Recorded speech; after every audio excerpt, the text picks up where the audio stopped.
aho hambere rero abantu bari basanzwe babana neza mbere mu kunga ubucuti barahana inka nko guhana inka rero umukugabiye ngo waramwivuga maze ukazogera igihe nawe ukamwonkorera.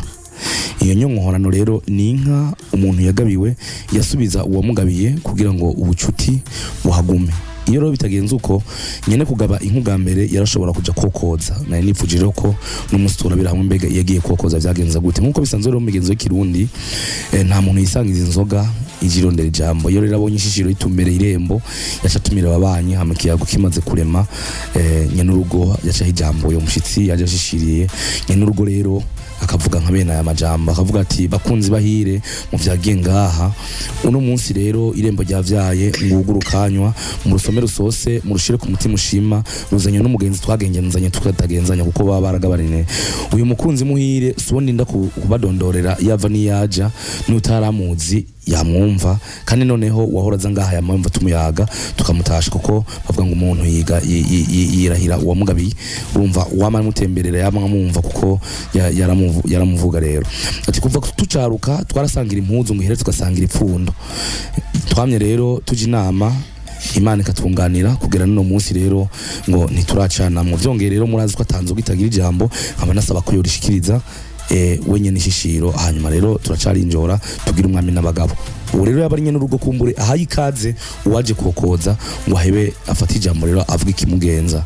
Naho rero yaravuga ati nyene kokoza rero yarashobora gusubizayo na agira ati urakoze nyakugira iteka n'ijambo nuko bakunzi bahire tugira umwami n'abagabo. Sindinda gusubiramo rero uyu mushinga ntaye naje ngana yaharashe kandi yabivuze neza cyane uko yabivuze ni nako biri twaragendanye tutagenzanya twarasangiye kabisa nagahiye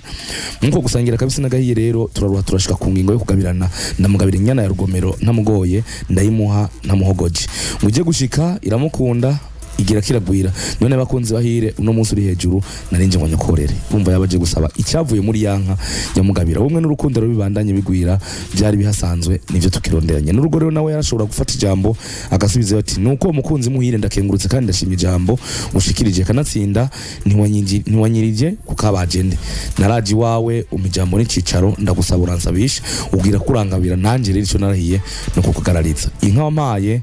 niko urabona hajya bo bari bayise izina impampa rero ugacivuga izina narayikunze irankundira n'uburere imfura yayo nzokomeza guhweza ubuheture bwayo bugwije uburiza uheze rero usimbaga naho bukera unzanira ukanya ngo hinyana y'umukondo yamukako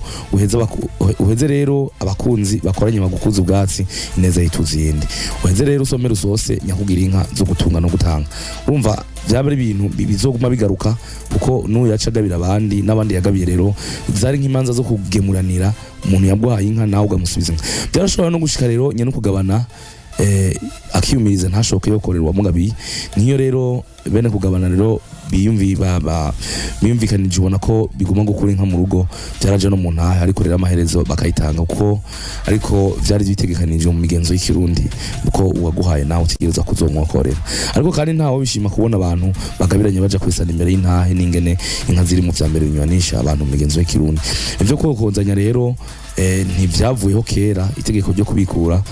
ryazananye na rimwe ryakura ubwererwa n'inkwano si ibintu vya kera cyane ariko inkwano zo rero n'umurahora mwumva ngo zasubiriwe n'ivyitu dushimwe aho hari mu myaka ya mbere ya Republika kumbure ya kabiri. Kazoza FM, be your own boss.